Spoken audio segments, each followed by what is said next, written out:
This week on AK Podcast. So your first question, are these toxin problems in livestock becoming worse and more common in recent years? It appears the answer to may be a qualified yes on that. And when you look at all of our data measuring mycotoxins in feedstuffs, I like to follow one of the publications on this topic. And one of their big findings is that the co-occurrence or presence of two or more mycotoxins over the past decade in feed has been on an upward trend. So detecting two or more mycotoxins in a single sample of corn rose from about 36 to 50% of the samples 10 years ago or so to over 3/4 of the corn samples the last 2 years had multiple mycotoxins in the corn. You know you're a hay nerd when you walk into a hay barn and you just love that smell. Doggone it, I gotta put more corn in. I'm gonna have to add some soybean meal. Wow, did that cost you a lot of money? Put yourself in a crowded elevator and the elevator stops because, I don't know, the building's on fire. I really like to ask them what's important to them. We're here for the cow. She's giving us all the profits we need to maintain these facilities and buildings and employees. Man, let's take care of her. Roadway, I'd call it more as a roundabout. And it's kind of like a weird analogy where we're, as farmers, farming and raising these livestock up, and then themselves are kind of have their own, herd of microbes in their gut that they're raising up. I have two great passions in my life. The one is people, and the second is cows. And I want to get the best out of them. Welcome to AK Podcast, where we discuss science and nutrition with the best and the brightest in the business. I'm your host, Chris Radke, part of the sales department here at Agri-King. And with me today is the Director of Field Services and a member of the sales management team, Mr. Mike Donaldson. Mike, how you doing, buddy? Outstanding, Chris. Having a good November so far? Oh, yeah. I think November with Thanksgiving. Thanksgiving is probably my favorite holiday, so pretty excited about that. So wonderful. Love it. Yeah. And it's not too cold yet, so my kids can go outside and, do things. So we're doing good. Good. Hey, Mike, what are we talking about today and who's with us? Well, Chris, today we're joined by Dr. Marcus Kehrli. Marcus is a member of the board of directors at Agri-King, but something he values even more than that is that he is now a member of the exclusive 2-time podcast guest club. So that'll be on the wall someday, right by the diplomas. In case you didn't catch Marcus's first podcast earlier this year on avian influenza, I strongly suggest you go back through our archives and give that a look and a listen. Marcus grew up on a diversified farm in Iowa, and after that, his life went in many fascinating directions, so varied, I'm going to ask Dr. Kehrli to give his own background in case this is your first introduction to the man. Dr. Kehrli, thank you for joining us today, and please tell us about your career in the ag livestock industry. Well, thank you, Mike and Chris, for helping get this podcast kicked off. And I'm coming to you from balmy central Iowa in mid-November. It's going to be in the 70-degree range today. So I'm not kidding. It's balmy, and we like it. We've got the grill ready to fire up this afternoon. So as you said, Mike, I grew up on an old-fashioned livestock farm where we had various livestock and crop farming with my parents and grandparents. We had a small herd of dairy cows, a few beef steers every year. We had a small farrow to finish swine herd, a flock of laying hens, a flock of sheep, some ducks, some geese, and a turkey that never seemed to survive the end of the month of November every year. So not sure what happened there. I was active in FFA and 4-H. I showed dairy cattle and raised hogs for projects. And I always have had an interest in science and medicine. Obviously, it began in high school, if not before, with the FFA. And I actually conducted a couple of research projects back then that included evaluating the benefits of growing high lysine corn that we used to finish some pigs that were on the project. I then, in another project, collaborated with our local veterinarian to experiment on how we might synchronize the ewes in our sheep flock to better manage the lambing season when we were breeding them. That was a miserable failure. But the lysine corn project was a lot of fun, and it actually had some very interesting results. I had then went on to attend Iowa State University, where I earned several degrees, one in dairy science, one in bacteriology, before I matriculated into the College of Veterinary Medicine to get my DVM degree. Just before graduating from vet school, Mike, I was presented with a very unique opportunity to explore a career in mastitis research in dairy cattle at the USDA's National Animal Disease Center in Ames. I knew nothing about that place and went out, and as it turned out, I had a job interview, and that ended up changing my trajectory of where I went. So after completing my degree, I started out at the National Animal Disease Center working full-time, and at the same time, I earned a PhD in immunobiology. So my research focused on immune dysfunction of transition cows, which was a topic of particular interest to me, and as well as general inflammation and genetic differences in immune health of dairy cows. So I published on a wide range of dairy cattle immunology topics and genetics of trying in the context of trying to improve the transition cows' overall health. After over 16 years of research at the National Animal Disease Center, I went on to join the pharmaceutical industry for 5 years, where I conducted some research again with dairy cows, but also with beef and swine, in search of novel therapies or preventatives for infectious and metabolic diseases. 5 years of that, and I returned with an opportunity at the National Animal Disease Center in 2003 as the research leader of the virus and prion diseases of livestock unit. And over the next 10 years, I had the privilege to lead a very extremely talented and highly productive team of scientists who led research on several emerging diseases of livestock, including mad cow disease or bovine spongiform encephalopathy, and there will be a quiz at the end of the podcast on how to spell that, chronic wasting disease in deer and other prion diseases, as well as numerous swine and bovine viral diseases, such as things that were introduced into the United States over that period, like porcine circovirus type 2, high-path PRRS virus, which was not fortunately introduced in the U.S., but we wanted to be ready to deal with that. The pandemic of 2009, which was an H1N1 virus, a coronavirus that entered the United States from China called porcine epidemic diarrhea virus, which killed off 10% of the hogs that year, or the baby pigs. Seneca virus A, which is a look-alike virus with things that we don't have in this country, and Hobie-like pestiviruses in cattle. So that was a very challenging period, and after that 10-year period, I became the director at the disease center. And as I mentioned, it's the largest animal health research and biocontainment facility in the United States that works on domestic and transboundary diseases of livestock and wildlife. It's also one of the largest such facilities in the world, with the very unique biocontainment capabilities with some of the wildlife we work with.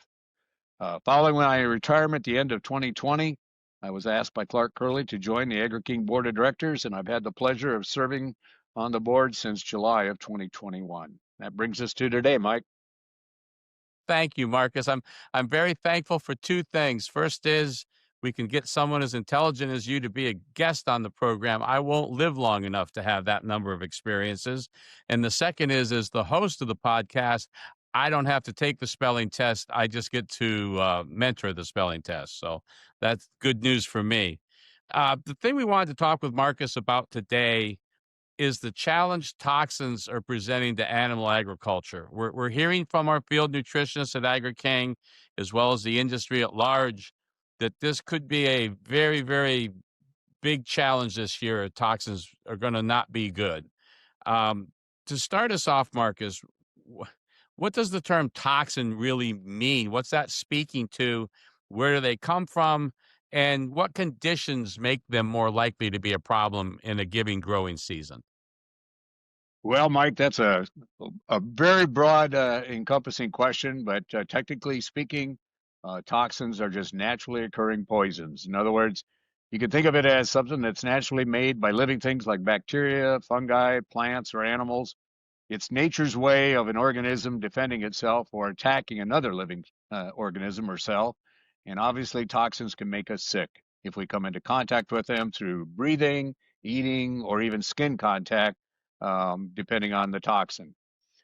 Today, we're going to focus on mycotoxins, which are chemically diverse metabolites that various fungi can produce, either as a waste product in their metabolism, or that they have evolved to use these mycotoxins to better compete in their environment for nutrients. There are over 100,000 species of known fungi. That fungus is singular, fungi is plural. But only a couple dozen of these fungi are actually responsible for producing the vast majority of mycotoxins that affect livestock agriculture. When these fungi grow on our food, feed, or crops under the right conditions, which require moisture, oxygen, stress on the plant sometimes, they may end up producing these mycotoxins. So they're not essential for the fungus to live. So they're considered to be secondary metabolites, but they do give the fungus an ecological or competitive advantage. And that will either help them deter insects or suppress competing microbes, or even just help them colonize a plant. So, Mike, I have a article that hopefully you can send out when this is over with, or the link to it. It's a freely available article that's been published, and it's a review on mycotoxins in ruminant livestock production. And the author, Cathryn A Bandyke, I believe, did a very nice job of putting into concise terms, and it will allow our Agri-King employees and nutrition consultants to be able to refer back to something, because I don't expect everyone to memorize everything we're going to go over today and put it into the permanent memory banks, but you can refer back to things in this because our nutrition consultants really help our clients mitigate some of the risks with some of our products. So, Mike, after the podcast, I'll make sure you have the citation and the URL for folks to download this, and it was just published last year, so it's relatively current. So, what are the, in layman's terms, I'm a dairyman, feedlot, I have livestock. What are some of the common signs I might be seeing in my animals that could be caused by toxins? Well, that's a challenge, Mike, even for veterinarians, because as I mentioned, they have wide-ranging effects. They affect a lot of different livestock species. It varies by age of the animals, sometimes even the gender, the sex of them, their reproductive status, whether they're pregnant or not, and the exposure level or duration of exposure. So that all affects what we might see. And so you can find things from sudden death to clearly the animals being, abnormal and displaying being off feed or reproductive issues. You can see them be poorly performing as far as their production status and milk. But sometimes these things are so subclinical that they may be present, but they're hard for people to detect. But this whole field of research is relatively new because modern, what we call mycotoxicology, started in the aftermath of a veterinary crisis in England in 1962 when there were over 100,000 turkey poults that died. And back then they called it turkey X disease. In veterinary medicine and research, if we have a new disease, we often call it mystery disease or disease X. Well, later on, it was found that these turkey poults were being fed feedstuffs that were contaminated with a peanut meal that had secondary aflatoxin in it. And this was the first discovery that alerted veterinarians, nutritionists, and animal scientists the possibility of potentially other risky fungal metabolites in a lot of our livestock and poultry feeds. So the other thing I like to point out, it's extremely difficult to do controlled experiments with mycotoxins because we just can't go out and make them chemically like the fungus does. And so that makes it difficult for people to do the studies that need to be done. But these mycotoxins can make them sick in many different ways. Examples, aflatoxins will damage the liver. You'll see slow growth rates. They cause immune suppression, all of which these can eventually lead to death. Aflatoxin is a cancer-causing agent in humans, and that's why we closely monitor it in milk. And turkey poults are extremely susceptible to it, causing sudden death. Layers could see negative effects on egg production. Horses can show everything from colic, liver damage, neurological issues. So it affects the liver, a wide range of problems. Another mycotoxin called vomitoxin. It's got a big, long chemical name. Obviously, the vomit, it causes animals to vomit, particularly pigs, and they'll stop eating. We also see this in turkey poults. So you can see that reductions in feed intake, diarrhea, immune suppression, reduced performance, whatever that might be with your animal species. Zearalenone, it behaves like an estrogen. It'll mess up reproduction. You'll see swollen genitals. You'll see mammary develop in barrows and steers. I've actually seen pictures from veterinarians in the field that had feedlot steers show up that were dripping milk. Obviously, they had not given birth, and there was no reason for them to be lactating, but they were. So fumonisins, actually did some research on them back in the 80s, late 80s. They can kill horses by damaging their brains. They can cause pulmonary edema in pigs, which is a swelling of the lungs. In general, they cause liver and kidney damage, cause immune suppression and poor performance, depending on their exposure levels. And so all these can, all the major organs can be affected by these various endotoxins. I'm not going to go through the entire list because it's one of these things that you have to take on a case-by-case basis. In general, young or pregnant animals get hit the hardest by these mycotoxins. And to keep animals safe, we really have to focus on good crop management, proper storage, and then testing your feedstuffs if the animals get sick, or just in a preventative mode. If you know you potentially have problems, to be ahead of the game and do testing before you incorporate that new feed each season into your feedstuffs for the animals. And it's always important to call your veterinarian if you think you've got a problem to prevent even bigger losses occurring. It seems to me, Marcus, that mycotoxin problems in livestock have become worse and more common in recent years. It sometimes seems to me I think sometimes farmers think that this is a bad nutritionist excuse that, well, things aren't working. Well, you must have toxins. Well, maybe you're not a very good nutritionist. But when we test and we look, it just seems like this problem's getting worse. Is that true? And if it's true, are we more aware of it? What's causing it? What brings us to late 2025 and the situations we're dealing with? Well, Mike, that is a complex pair of questions you've just posed. In my experience, the short answers to your questions are yes and yes. Yes, I believe it's true. Mycotoxins are problems that are becoming worse and more prevalent. And I'll explain some of my reasoning here in a moment on that.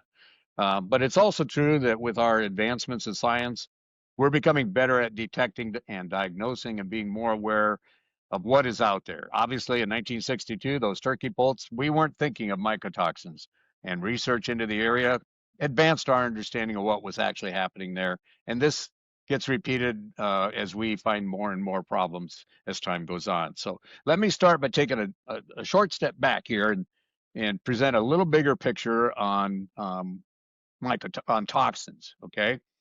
Mm-hmm. And I'm going to give this example, Mike, because I think it'll drive home a point later in this podcast as we focus on mycotoxins or preventing them in silage. So in the evolution of microbial life on our planet, molecular oxygen was actually the first biological toxin that had a global impact. And what do I mean by that? Well, this is the oxygen that we breathe today, but it wasn't in our atmosphere 3 billion years ago on this planet. And what happened was there was an evolution of microbes in that what we call anaerobic or lack of oxygen in a biosphere. And as they evolved, they developed the ability through photosynthesis to release molecular oxygen. Well, it turns out that all the anaerobic bugs back then, they lacked the defenses against oxygen that we have around today. And those organisms began to die off, and the oxygen-loving organisms, they began to take off. So about 2.5 billion years ago, this accumulation of oxygen caused a widespread microbial die-off and reshaped life by favoring oxygen-tolerant organisms. And I'm talking about molecular oxygen. So in simple terms, life's first forms were oxygen-hating microbes in a world that had no free molecular oxygen in the air like we have today, and then some bacteria began pumping it out. So today there are hundreds of thousands of distinct toxins that we know about, but nature probably actually produces even more, maybe millions. So the short answer to your second question is yes. This is the longer version. We are continuing to become more aware of the various toxins that affect living organisms, which include all of the livestock and poultry that we help feed. So your first question, are these toxin problems in livestock becoming worse and more common in recent years? It appears the answer may be a qualified yes on that. And when you look at all of our data measuring mycotoxins in feedstuffs, I like to follow one of the publications on this topic, and one of their big findings is that the co-occurrence or presence of 2 or more mycotoxins over the past decade in feed has been on an upward trend. So detecting 2 or more mycotoxins in a single sample of corn rose from about 36 to 50% of the samples 10 years ago or so to over 3/4 of the corn samples the last 2 years had multiple mycotoxins in the corn. So the 2025 corn crop remains to be determined this year, but the weather patterns throughout the Corn Belt certainly do predict another year for producers to be doing everything they can to monitor for and minimize the impact of multiple mycotoxins in their feedstuffs. So why is this happening? Well, the cause of the apparent increased mycotoxin issue over time has actually been under study. And there is a former USDA scientist by the name of Dr. Robert Kramer, and he studied the impact of long-term usage of an herbicide, and he focused on glyphosate because of its dominance in weed control in corn and soybeans. He looked at the impacts of glyphosate on soil biology, the ecosystem of that soil, and the biodiversity of the microbes in that soil. And his research drew from very long-term field studies as well as greenhouse and laboratory studies. So key findings of his research were that repeated long-term glyphosate usage was actually associated with a 2 to 5-fold increase in certain fungi called fusariums and various species of them that colonize on herbicide-resistant soybean and corn roots. And along with that came a decrease in favorable bacteria in that same microbiome. And there are research groups that went on to try to verify, and sometimes they found no effects of glyphosate. But there are also other groups that had some similar findings to Dr. Kramer. The problem is that each of these 3 major research groups use different experimental methods. So I think one of the keys with Dr. Kramer's studies, they were the most long-term in design and involved actual field studies, which to me is quite meaningful. Unfortunately, Dr. Kramer is no longer doing research. He retired a few years ago, and he's no longer living. But I did have the privilege of hearing his presentation that he gave in September of 2019 on the tracking the effects of glyphosate on soil biological processes in the microbial communities. I think the summary of his research, he was a big proponent of integrated weed management and not relying on a monoculture of herbicide usage with the goal of reversing that dominance of new fungi that he found to increase over time.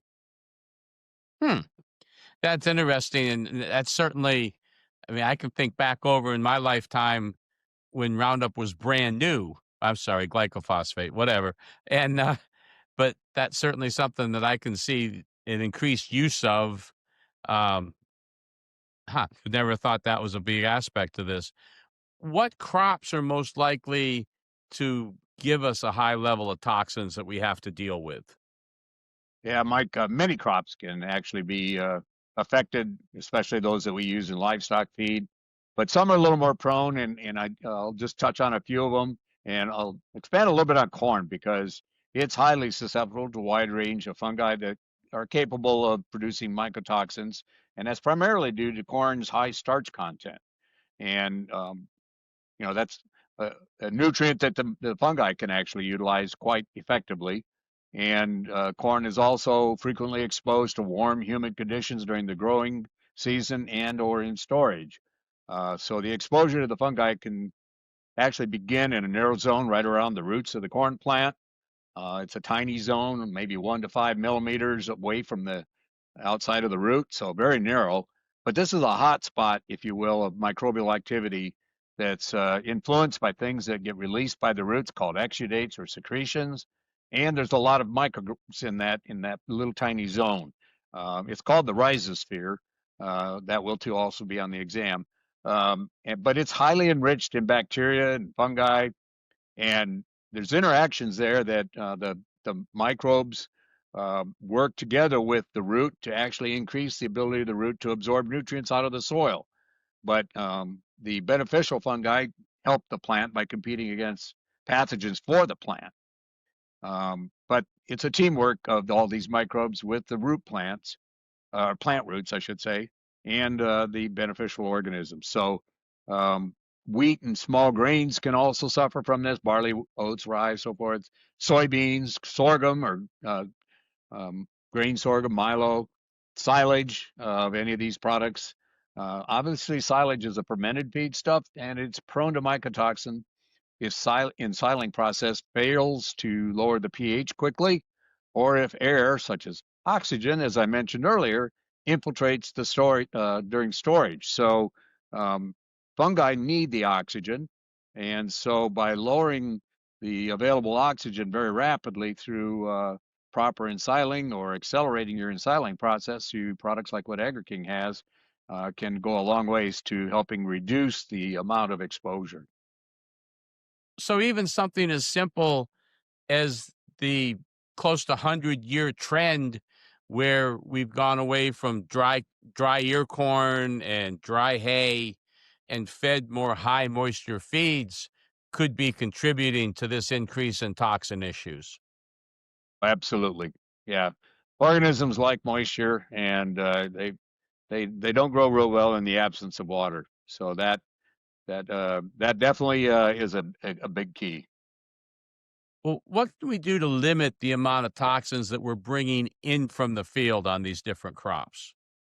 Well, I think there's actually a lot of things that we can do, Mike.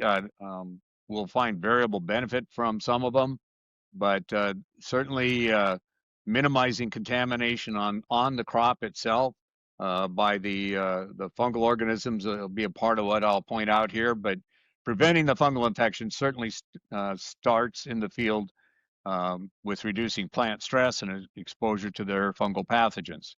So obviously, continuous usage of the same herbicide over time can contribute to the in population bloom, if you will, of some of these fungi that will produce mycotoxins. So rotating crops is a big factor there, so you don't have year after year use of the same herbicides. You can also select resistant varieties of your crops. I did a little Dr. Grok search, if you will, my favorite artificial intelligence engine, just to get a quantitative number of the number of corn hybrids. This last year, Mike, there were over 2,000 commercial corn hybrids from over 70 different seed companies available. The vast majority, 80 to 90% of these hybrids actually incorporate genetic resistance to key fungal diseases of corn.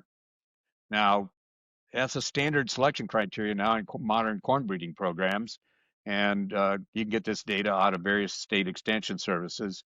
But it's important to understand that the fungal diseases of the plant don't necessarily represent the fungi that might be on the plant that or get brought in from the field that actually produce the mycotoxins either on the plant or after harvest.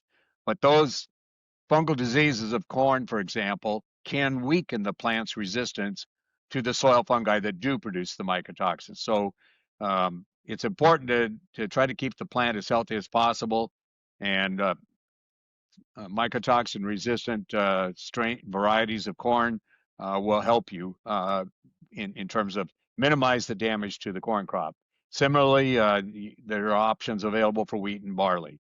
Now, the other thing that people have done, and some of Agri-King's nutrition consultants have actually given me this insight, they've had clients successfully use fungicides that are applied in furrow at planting time in corn.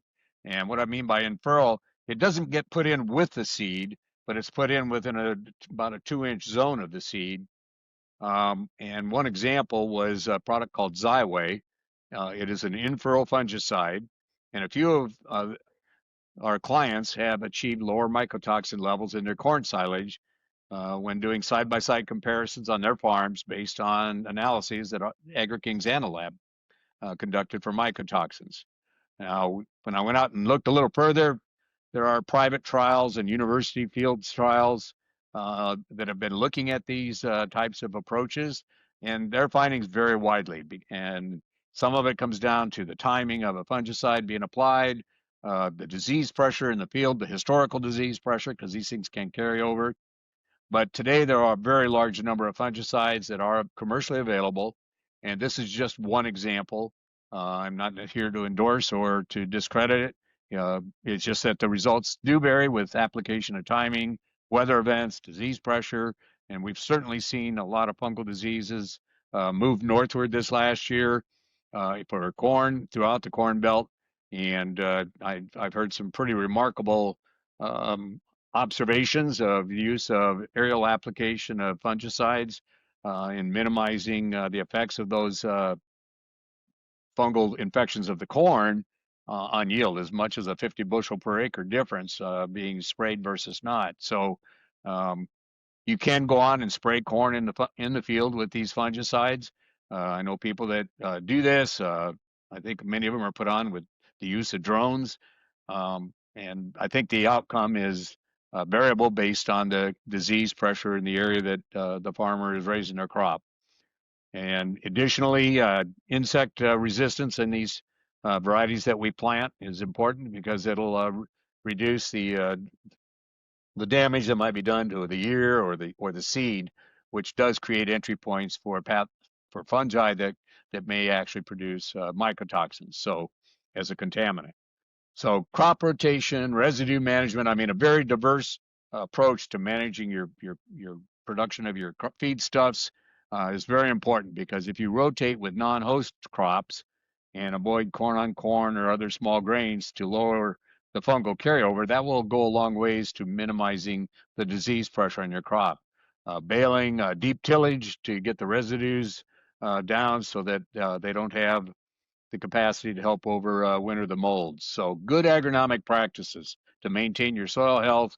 If you're in an area where you irrigate, obviously you can minimize drought stress, but using tillage to bury the residues, I think that's something that's coming back in vogue that we need to pay attention to from time to time. So, and last but not least, make sure before you begin your harvest, clean out your storage facilities thoroughly between batches to remove dust and residual materials from the previous filling of your silo, bunker, or bin. Now, the other thing at harvest, we can do a few things. Timing and techniques that you use to harvest are critical at limiting the mold and fungus exposure and growth. So getting your corn silage harvested at the right moisture for better compaction and fermentation, those are obviously things that good producers are able to do, and they know all the methods to do that. I would always encourage people using the Agri-King products for both corn and hay. It's formulated to protect and preserve many types of feedstuffs, and Agri-King hay is certainly designed to help speed the curing process and limit heating and reduce spoilage, resulting in a higher quality hay. Another thing that maybe a lot of people don't think about, or if they do, they're thinking maybe in a different direction. Minimize the soil contact and fungal contamination of the silage, and do this by controlling the height of your chop. Some people have been raising the cutting bar, for many years. A lot of people cut at 4 to 8 inches above the ground. People now realize that higher cuts, 12 to 18 inches as a minimum, are useful for improving fiber digestibility and lowering nitrate levels of the silage, which are actually higher in the lower part of the corn plant. And guess what? It also serves to reduce soil contamination that's more common on the lower stalk. So that soil contamination has the soil fungal organisms.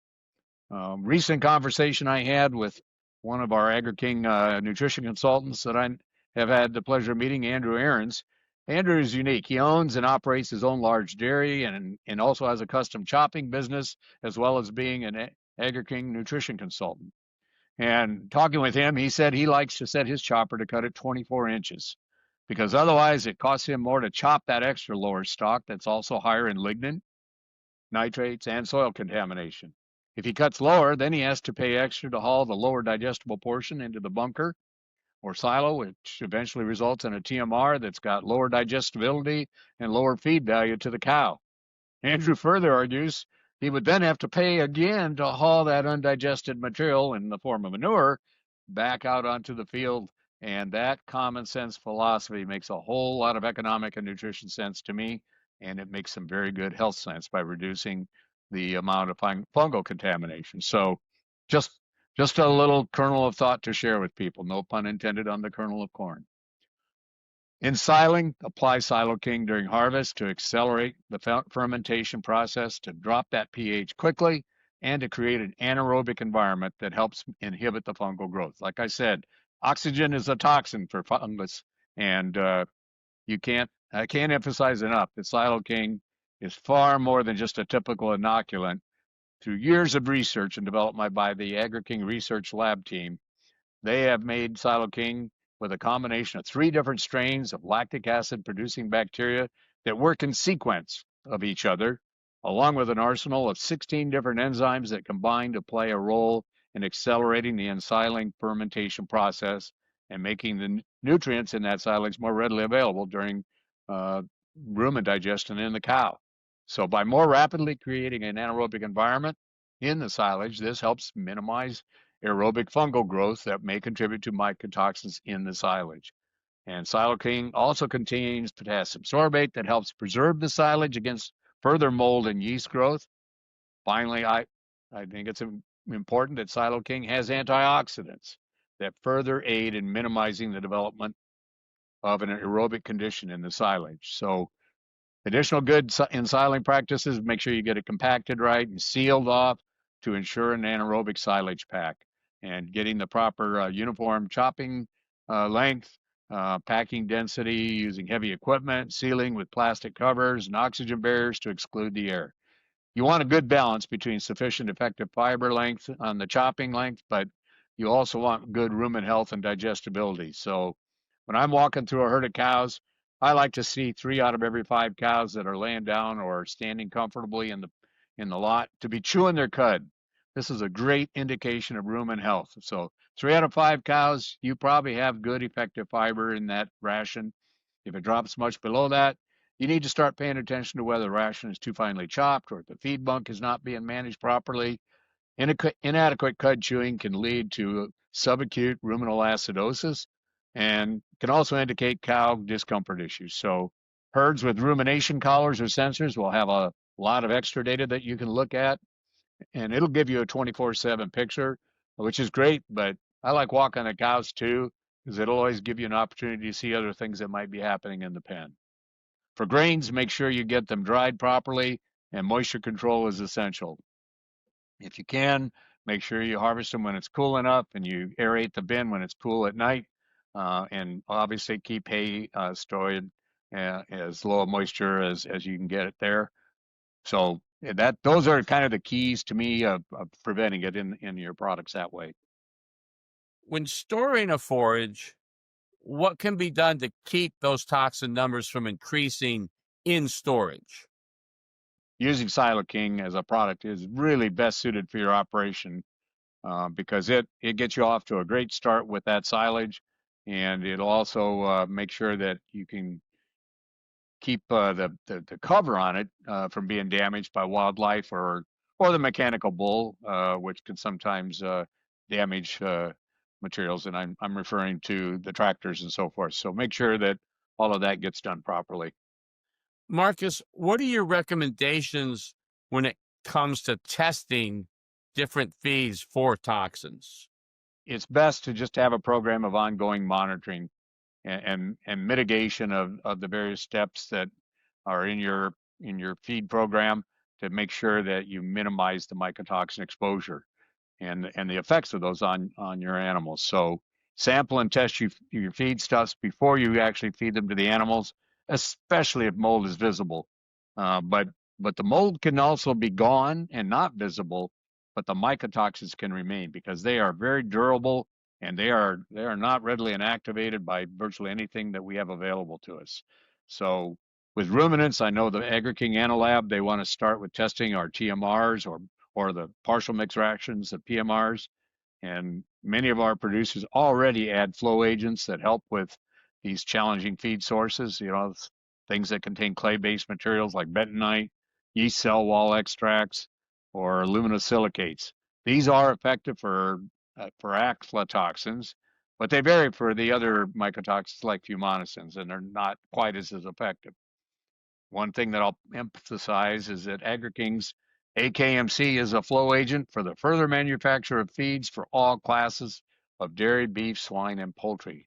So it helps livestock deal with these challenging feeds, and it has various absorbent properties. It's got sodium bentonite, rice hulls, yeast extract, clay. It's got hydrated sodium, calcium, aluminosilicate. It also contains proprietary formulated enzyme technologies that Agri-King has developed that help to improve fertility and performance when animals are being fed these challenging feeds. And finally, AKMC also has antioxidants and vitamins and trace mineral fortification, which will help boost the overall health of the animals faced when eating these challenging feeds. So you can also, as a last resort, if you know you've got problems with some of your feedstuffs, dilute it, segregate these contaminated feeds by blending with clean sources to dilute them down way below safe levels. But ideally, it is really preferable to find clean alternatives, because defining a safe level for me is extremely difficult, especially with the co-contamination or co-occurrence of multiple mycotoxins in the same feedstuffs. So certainly discard your moldy portions and avoid feeding multiply contaminated feeds together. If you feed mildly contaminated material to less sensitive animals, such as the wild deer in your area, just kidding, but you get my drift. Boosting the immunity of your animals with the antioxidants like those found in AKMC may help. These methods can help reduce the contamination risks when combined with all of our other programs, such as using Agri-King. So it's difficult, nearly impossible to completely eliminate mycotoxin exposure, but keeping it down to a level where animals' performance and overall health is not affected will be very critical. And you should always contact your local extension services for advice based in your area, because your local climate and crop specifics will vary. Marcus, you mentioned the possibility for more than one toxin in a feed. Is that common? Do you often see multiple toxins in a single feed?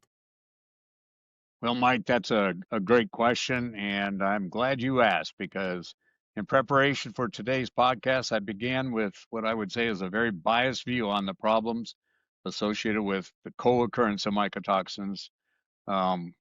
Because of my past research expertise and experience with mycotoxins at NADC, where I worked for over 33 years. But in the early 1990s, we published some research on the effects of fumonisins in corn, and it was in corn screenings. Now, the argument was these corn screenings had 90% of the nutrient value of U.S. number 2 yellow corn, and so they were trying to feed it back to various animals. And some of the animals that it was being fed to were horses, and some of those horses had some very serious damage to their brains. They had head pressing. They would actually almost put their head up against the side of a barn and push a head right through the board. So they obviously had a bad headache, and we didn't want that to be happening. We looked at this in some feeder calves, and we fed it to them for as part of their diet, some of these corn screenings, for 31 days. And what we found was that there was some pretty evident liver damage that the pathologist could see under a microscope, but we also could see elevated liver enzyme levels in serum. And with my background, we were looking at the immune system. We were able to detect some immune impairment, and there was a negative effect on the rate of growth in these feedlot calves. So that was a problem. Then much more recently, when I was working at USDA, we had problems with some of our research animals for completely unrelated projects, where we eventually figured out that we had problems with vomitoxin in some of our feed that we were giving to young, very healthy baby pigs that we had purchased from what we considered to be very high health herds. And these pigs would be vomiting and have diarrhea within 24 hours of being switched over onto our feed. We also had a situation with turkey poults that were dying off within a couple days of age. And this was all from commercially purchased feeds that we later discovered were contaminated with multiple mycotoxins. So, given my background, for years I've been following these published reports on this topic. One of the longest running data reports, which has been out, is put out by a company that's now DSM Firmenich. And each year they come out with this report. And in February of this year, they reported that in 7 of the past 9 years corn harvests, over half of the corn samples they tested had 2 or more mycotoxins present. Now, the 2 most recent years, that percentage was 78 and 76% of U.S. corn harvested in 2023 and 2024, respectively. They had a co-occurrence of 2 or more mycotoxins. So, importantly for today's audience, Agri-King has been taking an extensive look at this. And as you know, Mike, they expanded their laboratory capabilities a couple years ago with the addition of some brand new state-of-the-art equipment. And Agri-King's own Analab has tested 1,948 TMR or PMR samples from the 2024 harvest season. And they found detectable levels of 2 or more mycotoxins in almost 99% of the samples tested across all of Agri-King. So that includes Agri-King Limited. So the most common mycotoxins detected by Analab have been zearalenone, 98%, almost 99% of the samples tested, vomitoxin in 95%, and fumonisin in 89% of the samples. So these are the same top 3 mycotoxins detected in the DSM Firmenich survey. So obviously it's overlapping. Their findings very similar results on this co-occurrence. You can figure out that if you got 99% of them with zearalenone, 95% with vomitoxin, and 89% with fumonisin, that doesn't leave many that are free of anything.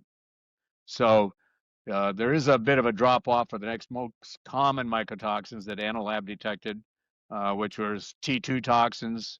But they also did pick up aflatoxin in some of the samples, about 8%, and ochratoxin in 6%. So I may be biased. If there's anything you want to take home from today's podcast, it ought to go along these lines. Averaging those, I'd say over 75% of the feedstuffs tested for mycotoxins in the last year or two have 2 or more mycotoxins present. The weather patterns this past crop year in the United States predict this year's feedstuffs will be similarly affected across the Corn Belt. Mycotoxins can have additive or even synergistic damaging effects on tissues and organs of livestock and poultry that will affect their health and performance. Even low levels of mycotoxins can cause damage to the liver, immune system, and other tissues, thus negatively affecting metabolism, health, and performance. So given the rate of co-occurrence of different mycotoxins in feedstuffs, in my view, no levels of mycotoxin contamination should be considered safe when they have these additive or synergistic effects, because much of the research that's been published on what's considered safe is for a single mycotoxin. We know we have more than one present in the vast majority of our feedstuffs. So we should do all we can to minimize the negative impact of mycotoxins on health and performance, because performance may be the main thing that people are seeing if it's at a low level of exposure over time. But we want to maximize the health and profitability of our clients' herds and flocks. There's been a lot of attention given lately to how the effects of something like heat stress can have longer term negative effects on an animal, even to following generations. Do toxins enter into this type of a concern? Mike, that's a question that I have to be honest and say I don't have an answer with regards to the effects of mycotoxins on heat stress. But I cannot imagine that they're good. I think we should have a future podcast that focuses on this topic of heat stress effects, because as you know, there's some research that's come out that heat stress in late gestation has long-lasting effects on the next generation of daughters in that herd. In fact, it affects at least 2 generations. So this body have published an extremely fascinating research um, about what they call epigenetic effects on late gestation heat stress. It really deserves a more in-depth discussion on its own. So we certainly have Agri-King products that help cows with heat stress that could certainly play a valuable role for producers concerned about this during the summer seasons. So. Well, you've laid out what to me, Marcus, is a very frightening scenario of what toxins can be doing in livestock. Once we've got them, once we know we have them, are there things we can do nutritionally to try to minimize those effects? Well, I hope there are, and I think we've summarized many of them already, Mike. But I'm going to I'm going to put this on a focus on transition cows. As you know, Mike, I spent most of my career studying inflammation and immune suppression in transition dairy cows. That transition cow has many challenges that she must overcome. Mother Nature appears to have designed the pregnant mammals to experience immune suppression around the time of birth, and we can detect that this immune suppression begins as early as 10 to 12 days before calving.